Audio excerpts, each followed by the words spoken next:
अरे भैया हे भैया का भइल? अरे का भइल रे? क्या बताइयो भैया का भइल रे? काहे रोवत रे? तोहर माल लौरे मकैया के खेत में। अरे काहे रोवत रे? हमरो रे भाई आ जाई बतावत त का भइल बा?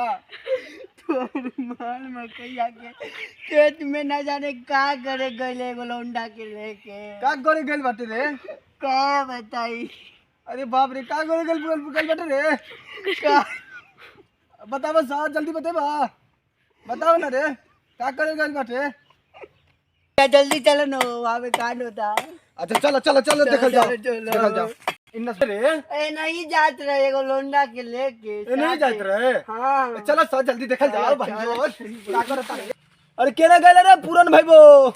ए भाई वो हमर मलबा आवे त हम जाता नहीं। अरे सरवा तू चल गेल रे हम खोजे जाई का? केने बिया रे? केने बिया? राम अरे का करता रे? राम राम राम राम राम राम इस साले सही बोले रे के रे सही बोले रहे हमर भाई बा। ई लोग का करता आज देखो सब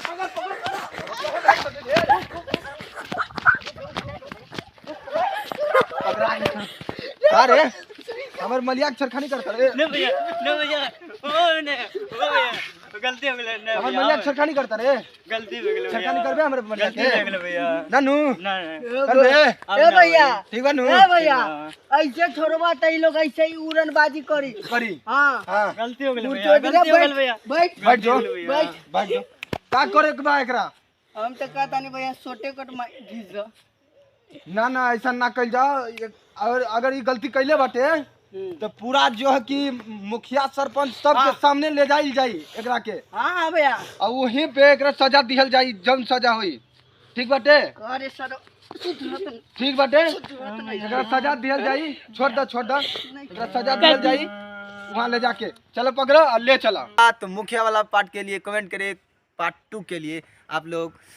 तो चलिए ठीक है।